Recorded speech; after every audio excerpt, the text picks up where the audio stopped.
Joel Myer and Justin Holzgrove from PUD3. Good morning, guys. Good morning. Good morning. Good to see y'all in here. And Preparedness Month is September, and we're in it. And we are hearing a lot about these natural disasters, and a lot of these cases, as we've mentioned over the years, it's not if these things are going to happen, but just when they're going to happen and how we need to be prepared. You got to run through a lot of drills just so it's muscle memory as we get things going. What are you telling the folks at PUD3, and what are some of the resources that you have available for folks? Yeah. Well, the first thing is that I'd like to point out that people think we're kind of safe up here. They take a look at California and Florida and the Southeast, and every year there seems to be this big storm that rolls in. Fascinating point that I learned from the National Weather Service many years ago. Washington State is on the list of the second most vulnerable states to natural disasters in the country. Wow. And it's not because of, for example, we see windstorms every once in a while. We have the wide range of things, all the way from windstorms to floods to volcanoes to nuclear disasters possible to tsunamis, wildfires, the whole gamut.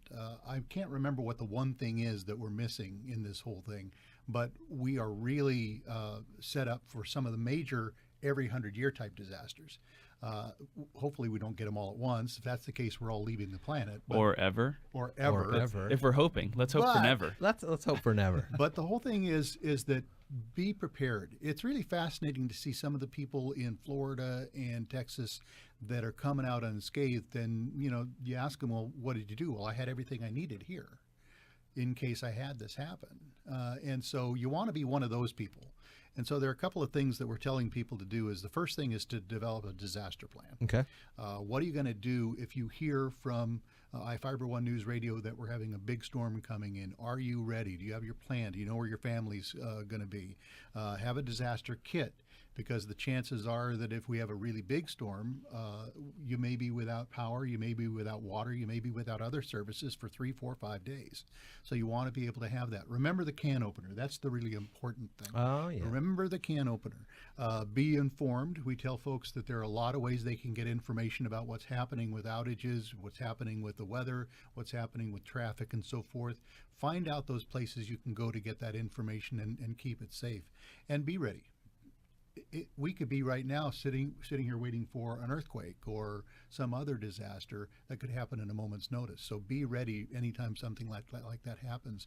And we have a lot of tools that are available at the PUD, including www.pud3.org/prepared. That has a lot of great information about these 4 steps to get you ready for a disaster. Worksheets, information on what you can have in your kit, things like that.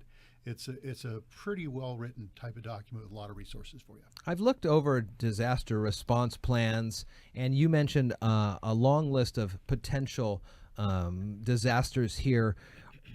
Are we able to have one generic disaster plan, or do we have to set up one for earthquakes and for wildfires and for floods? So just all this over information that people will then go, "Why, this is just way too much." Is there something that is it just a nice, you got to have 3 days or 2 weeks worth of food, and that will be applicable for any of these or anything like that? I think you got it right there. Yeah, I think you're looking for the essentials there. It's interesting. The last one is be ready. And I think that's what we're talking about here is be ready for anything. And that is part of the planning process.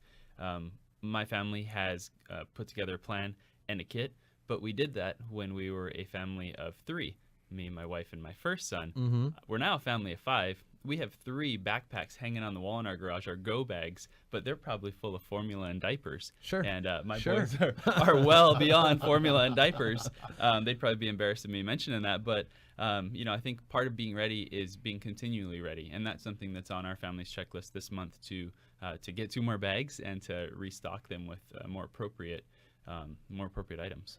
People look and maybe they'll say, well, I go get, like you just mentioned, I'll go get a case of water. Well, this case of water is going to expire or whatever in blank many years. But at the end of the day, it's still water. It'll still hydrate you, right? Even if it's past the expiration date on some of these things. Right. Best if used by. Yeah. But, just use it. You've got some leeway there. In a disaster, Yeah. you're not going to care too much about the plasticky taste. Right. Of the water. Yes, Yeah. right, Okay. Exactly. So here at pud3.org/prepared, there are also some other ones you said from the ready.gov, kind of the national agencies. Ready.gov, the Red Cross has a pretty good list of things to have for your outage and for your disaster type situations. But I think the Ready.gov is a really good compendium of the things that are the best of the best. Middle of the month here on the 15th, you're going to have some availabilities for the customers of PUD3 to get more information and some things that they can use? That's right. So if you stop by any PUD office, Johns Prairie here in Shelton or up in Belfair, you can pick up a free LED flashlight to start your kit with, and also enter to win a disaster kit that we put together for you. So that's going to be a nice little incentive to stop by, say hi, and pick up a flashlight. We are fortunate so far in the fact that we have talked about major earthquakes. We have had the government agencies practice the subduction zone trainings and all things like that. And I know you can't say it's going to be on this day and this time there's going to be an earthquake or there's going to be a disaster. But do the models show that, I mean, it's right around the corner? It's going to happen in our lifetime or someone near our lifetime. It's really interesting how surprisingly some things happen. Like, for example, the National Weather Service just issued their winter and fall outlooks, and they're saying it's going to be a middle-of-the-road type forecast. And so you shouldn't really worry that much about it, some people say. Well, the thing of it is, these middle-of-the-road forecasts included the Columbus Day storm of 1962 that just socked the West Coast for days because of power outages down trees and roads.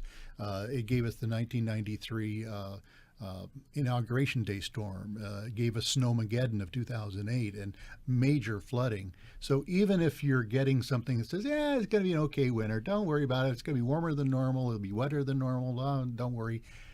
Stuff happens, and you just have to be ready for it. Those outliers are built into those kind of, well, it's based on average trends. We're likely to see this. But it's kind of like the fellow that says, well, should I bet that it'll never happen and just go along blithely? Or should I bet that it'll happen, and if it never happens, I'll be prepared? Yeah. I'm going for that second guy. Tell me about this video I'm seeing on Facebook. You guys walking around the store picking up stuff. Yeah, so we have our environmental and safety coordinator and a communications coordinator went and put together the items for the disaster kit that you can win on September 15. And they know that we like our videos at the PUD. Joel and I were actually both out of the office when they did that, and they thought for sure that they needed to grab their camera and take some footage. And so we edited it into a fun little trailer for making sure you get out there and build your disaster kit. You can find that and more at pud3.org/prepared. Also, ready.gov has a lot of good information. Joel Myer and Justin Holzgrove from PUD3. And remember, on the 15th, just 2 days from now, you can stop by the offices and pick up some flashlights, helping you to jumpstart your preparedness and your go bags, which are very important. You never know when it's going to happen. It's an if. It's a when, not an if. There we go. All right. Good to see you guys at 8:25, and we'll check back in next month or so as we get ready for fall and winter. Great, thanks.